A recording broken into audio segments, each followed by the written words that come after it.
Hello again. In this lecture, we'll discuss some of the most famous and significant sacred texts in the Theravada tradition of Buddhism. Remember, Theravada was one of the 18 early schools of Buddhism, and the only one of those 18 to survive to the present day. And apparently, they were also the first to put their scriptures into written form, about the 1st century before the Common Era. Today, Theravada Buddhism is mostly to be found in Southeast Asia.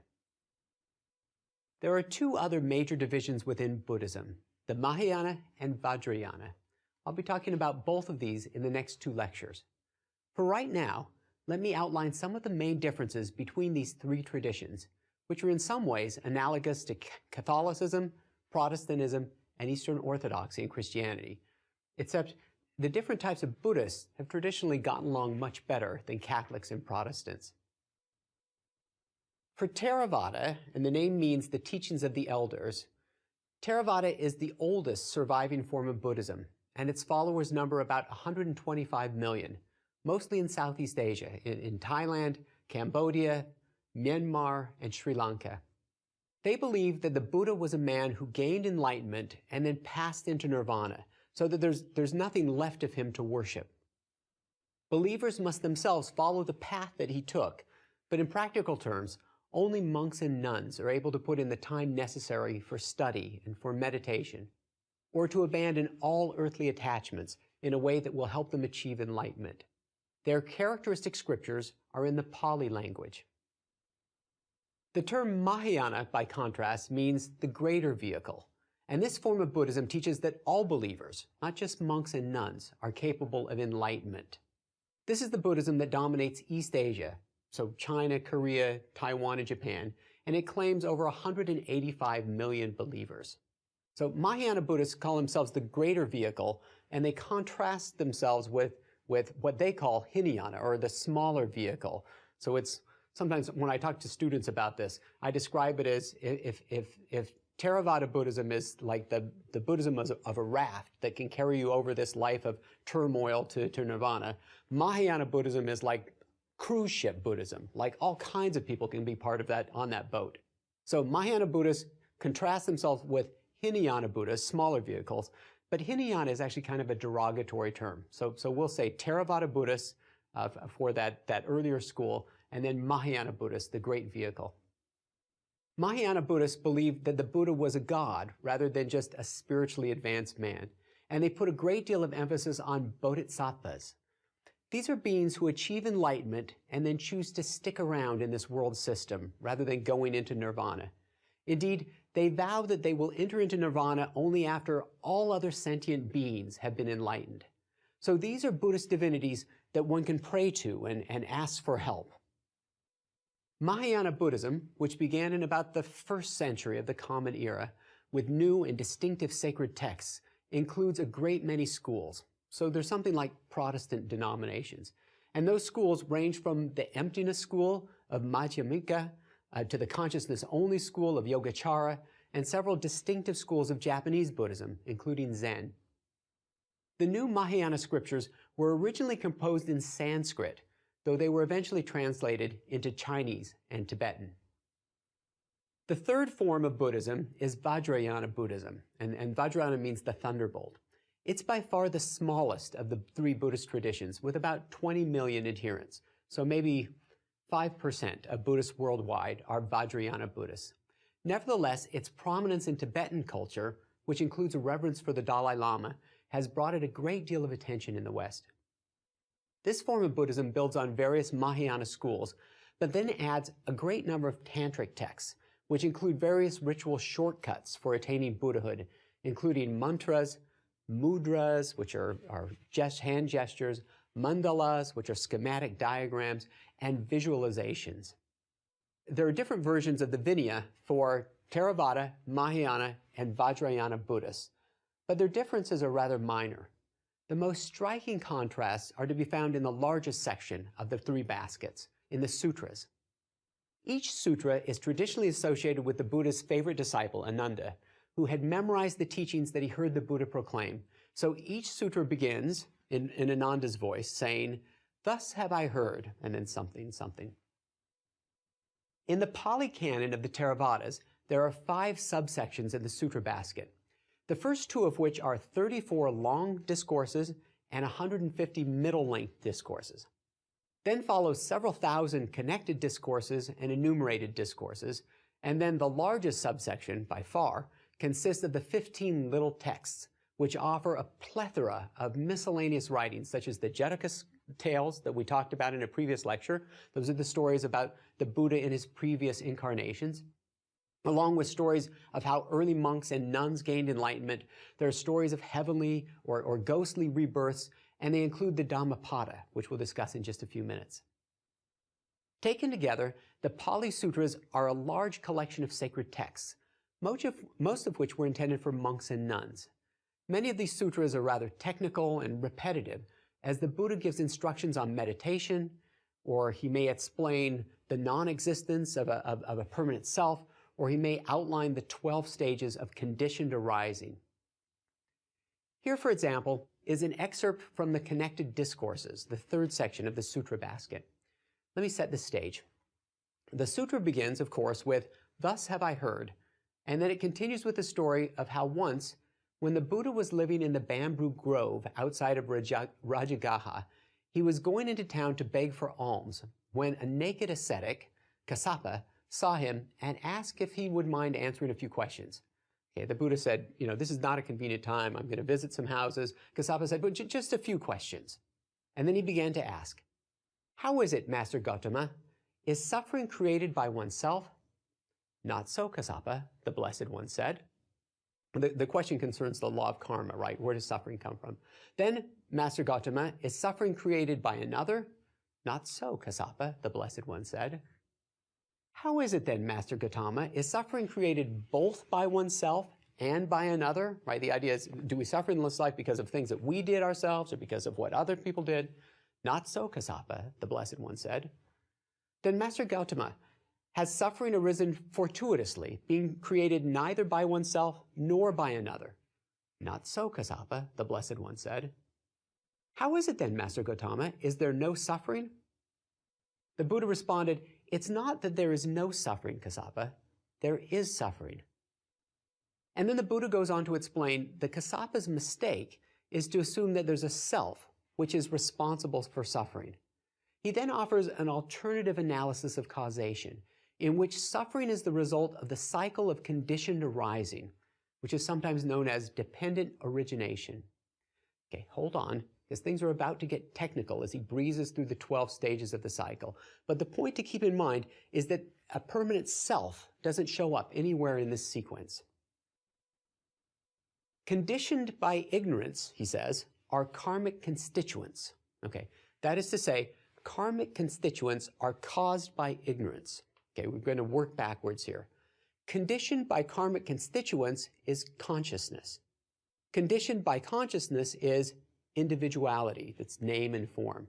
Conditioned by individuality are the 6 senses. So those are the 5 regular senses plus the mind. A Buddhist thought that the mind was a sense because it could sense mental constructs like dreams. And then continuing with this cycle, conditioned by the 6 senses is contact. Conditioned by contact is feeling. Conditioned by feeling is desire. Conditioned by desire is clinging. Conditioned by clinging is becoming. Conditioned by becoming is rebirth. And conditioned by rebirth are old age, death, sorrow, lamentation, suffering, depression, and dismay. In this way, the whole great heap of suffering originates. And oftentimes this is presented in a cyclical form, and then this last one brings us back to ignorance. All of this comes as a revelation to Kassapa. And once his eyes have been opened by this analysis, so it's not that suffering comes from bad karma that was produced by oneself or by someone else, or by neither oneself or someone else, or by both someone and someone else. It's indeed this. It's rather this cycle of suffering, little stages in it that all depend upon each other. And once he's realized that this is the way things are, he becomes a Buddhist monk, eventually gaining enlightenment himself. Now, in this cycle of dependent origination, ignorance is the weak link in the chain. And that's what the Buddha is going to break with his preaching. That's what happens with Kassapa. Once he realizes the truth of this, then he's able to break through this cycle and achieve enlightenment, awakening, and nirvana. There are some profound ideas here about causation and the elusiveness of individual identity. But perhaps only a devoted Buddhist could love a sutra like this. I mean, this is the kind of sutra that's for monks and nuns. But there are several other texts that have been powerful in the lives of laity and in ordinary Buddhists. And perhaps these might even mean something to non-Buddhist seekers of wisdom, or even those who are simply curious about how the world looks to Buddhists. I'll introduce you to 3 more Theravada texts from the Sutra Basket. The first of these texts is one of the 15 little discourses. It's called the Therigatha, or the Verses of the Elder Nuns. It consists of 73 poems in which nuns recount how they became enlightened. This is the world's earliest known collection of women's literature, with poems supposedly written in the 5th century BCE. Here's a somewhat typical example, composed by a woman who was a nurse to Mahapajapati. That's the Buddha's foster mother, the one who asked him to establish an order of nuns so that women could have an equal chance of enlightenment with monks. When the Buddha finally agreed to allow nuns to leave their home and family and to devote themselves full-time to religion, Mahapajapati became the first nun, and her old nurse Vadesi also renounced the world, but with less successful results. So this is a poem that her nurse says. For 25 years since I came forth, not for a moment could my heart attain the blessedness of calm serenity. No peace of mind I found. My every thought was soaked in the fell drug of sense desire. With outstretched arms and shedding futile tears, I retreated a wretched woman to my cell. This is a sad poem, right? I'm struck by the sincerity and the poignancy of this woman's spiritual quest. 25 years is a long time to try and fail, day after day, to calm one's mind and overcome desire. Meditation is hard, and perhaps among the desires that she couldn't quite master was the desire for enlightenment. Fortunately, the poem ends happily. Vadesi finally approached a nun whom she trusted, and she shared her frustrations. And after being taught the Dharma more clearly by this woman, the two of them sat down together to meditate. And over time, Vadesi was able to gain the peace and the enlightenment that the Buddha had promised. A much more famous nun is Kisa Gotami, whose story has been told and retold in many versions over the centuries. But it starts in the Therigatha, this collection of women's verse. Kisa Gotami came from a poor family, and because she was thin, people made fun of her. They called her Skinny Gotami. When she was married, people continued to jeer at her and her low origin, but after she gave birth to a son, then they started to treat her with some respect. Unfortunately, just when that son was able to run and play, he died. He became ill and then passed away. And Gotami, remembering how poorly she'd been treated before, suspected that people were plotting against her. Half mad with grief, she put her dead baby on her hip and then went from house to house asking for medicine to make him better. Are you crazy? People asked. The child is dead. Finally, a kindly neighbor realized that Kisa Gotami was too distraught and too grief-stricken to think clearly, and he suggested that she go ask the Buddha for medicine. When Kisa Gotami found the Buddha and asked him for medicine for her sick child, he looked at the little corpse and he understood at once what was going on. And then he told her to bring him some mustard seeds, but only from homes where no one had died. Again, she went from house to house, and although there were people who were willing to give her some mustard seed, every family had lost someone to death. A parent, or an aunt and uncle, a sibling, or a child. At last, her frenzy abated, and she realized that the death of loved ones is a universal fact of existence. And she understood that had been the Buddha's point. Her own grief was not unique. Death is an inescapable part of life. Everyone suffers in this way. So she buried her son and then returned to the Buddha. He asked, "Have you got the mustard seed?" "No," she replied. that medicine has already done its work. And then she asked to be ordained a nun. Kisa Gotami became a well-respected nun, and she was admired for her spiritual insight and for her poetry. And in time, she escaped the sorrows of this world and passed into nirvana. The Dhammapada is the next text that we'll talk about. The title Dhammapada means verse of the Buddha's teachings, and it's probably the most famous of all Theravada scriptures, and it also comes from the little text section of the Sutra basket. Even though the Pali Canon, remember those are the scriptures of the Theravada Buddhists, even though they tend to be focused on monks, the Dhammapada has ethical advice and inspiration for all Buddhists. It consists of 423 verses, divided into 26 sections, and it's relatively short. You can read the whole thing fairly carefully in just a couple of hours. There are no extended arguments or complicated doctrinal formulations or lists of various principles or aspects of the Dharma or such, so it's quite understandable. And because it was originally composed in Pali verse with vivid images and repetitions, it was easy to memorize as well. It's been loved and memorized by Buddhists for over 2,000 years, and not just by Theravadins, but by Mahayana Buddhists as well. The prominence of the Dhammapada in Asia made it one of the first Buddhist texts to be translated into English. A partial translation appeared in 1840, but the first full translation into a Western language came in 1855, though in this case the Western language was Latin, and it was done by a Danish scholar, in fact. The first full translation into English was published in 1870, and the translation was done by Max Mueller, the editor of the Sacred Books of the East. Since then, there have been more than 80 more English versions. You can get a sense of the Dhammapada's contents by simply looking over the 26 section headings, which include titles like Thought, The Fool, The Wise Man, Old Age, Self, The World, Happiness, Pleasure, and The Way. In general, the themes of the Dhammapada are moral action, observations about the fleeting nature of life, self-mastery, and warnings about desire. Some of its teachings refer to specifically Buddhist doctrines, such as the Four Noble Truths and the Three Refuges, but much of it might be applicable to almost anyone's life. The Dhammapada tends to sound like a book of Proverbs. Sometimes verses are paired, but usually they stand on their own.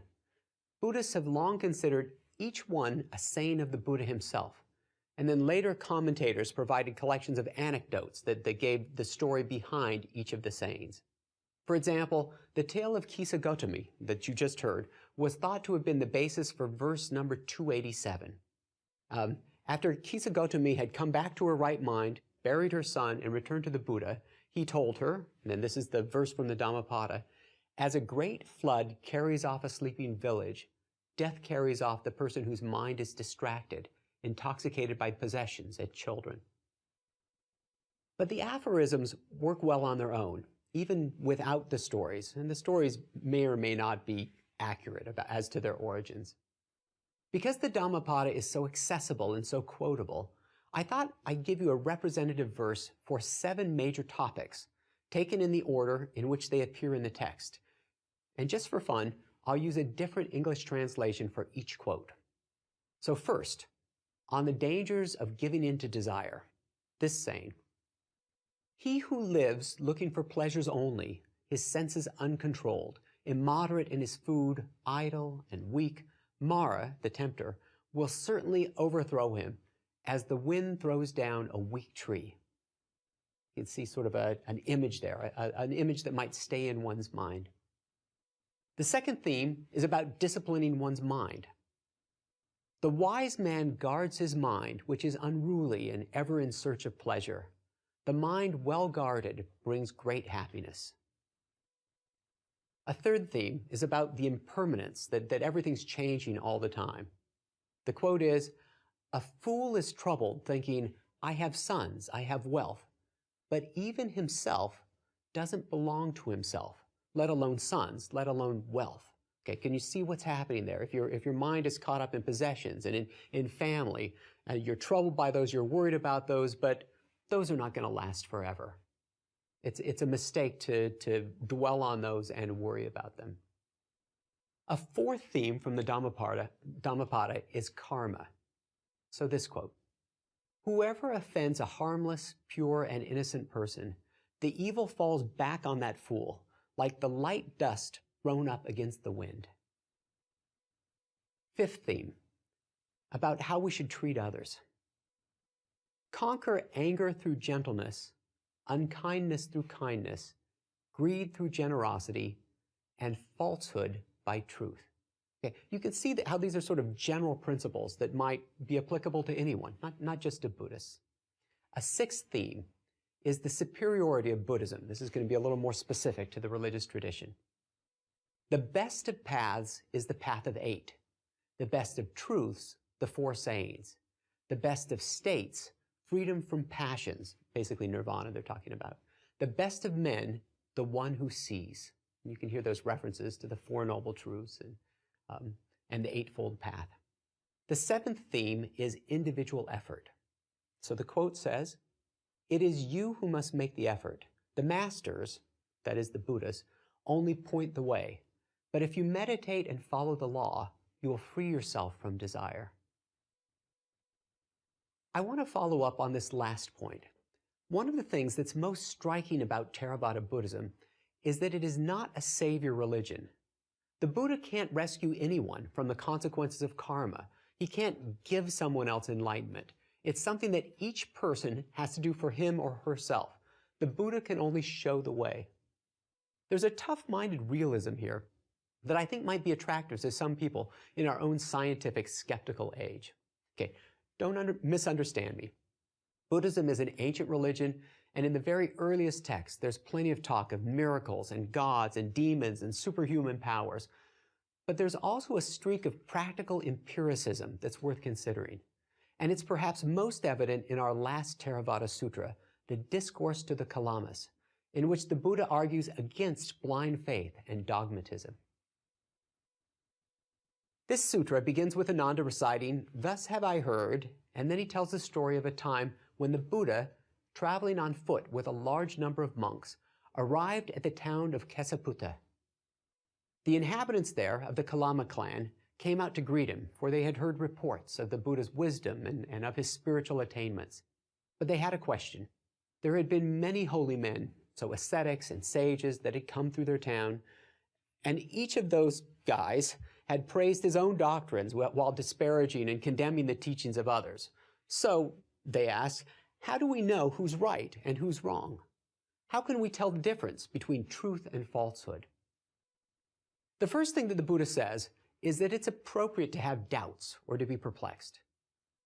And that in itself is probably worth noting, since some religions put such a premium on knowledge and faith that question in itself is sometimes discouraged. Not so with Buddhism. The Buddha says, question away. It's the right thing to do. And then he continued with these famous words.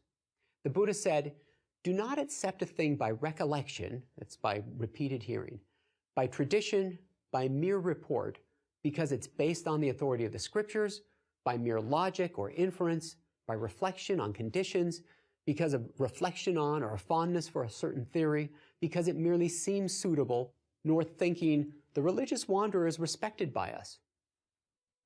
Okay, I know that was sort of a long quote with lots of reasons why you shouldn't believe something that someone says. But doesn't that cover most of the sources for religious belief? I mean, what's left outside of that? It's one of those Buddhist lists that seems to be comprehensive, to get all of the main options. Then the Buddha switches things up a bit by telling them how they can know not what to accept, but what to reject. He says, "But when you know for yourselves that these things are unwholesome, blameworthy, reproached by the wise, when undertaken and performed lead to harm and suffering, these you should reject." Okay. In other words, he tells them that they should base their beliefs on personal experience and direct observation. If something isn't working, then don't do it. He follows up by introducing them to the Buddhist doctrine of the 3 poisons, that suffering and sorrow in this world have 3 basic roots: greed, hatred, and ignorance. Okay, that is a very smart list. Think of all of the problems that result from those 3 things: greed, hatred, and ignorance. Even if you're not a Buddhist, he's got a point. The Buddha then gives several examples of these negative kinds of things. And then he asks, don't you know from your own experience that these three states of mind are trouble? And the Kalama clan agrees with that. Then the Buddha doubles back and suggests that they can know what to accept by looking for the opposites. Look for things that are wholesome, unblameworthy, commended by the wise, that when put into practice lead to benefit and happiness. These are the sorts of things that will lead to an untroubled mind, pure and free from hatred. Okay, to paraphrase what's going on here, the Buddha says that you don't have to believe his teachings because they're traditional, or because they're scriptural, or because they're popular, or they're reasonable, or because the Buddha himself is a great guy. Instead, you should try out the practices that he recommends. Try out the 5 precepts. Remember, no killing, no stealing, no sexual immorality, no lying, and no intoxicants. Try out the 5 precepts. Try out kindness and meditation. There's lots of instruction about how to meditate. Try out self-mastery and detachment and see if they bring good results. In fact, the Buddha goes on to say that whether there's an afterlife or not, this is still a good way to live. You can know that by your own experience. Similarly, as we saw in the last lecture, the rules for monks and nuns are not presented as revelation coming from on high. Rather, the Buddha was making them up as he went along. Now, it wasn't arbitrary. I mean, he had good reasons for it. He's an intelligent, insightful sort of fellow.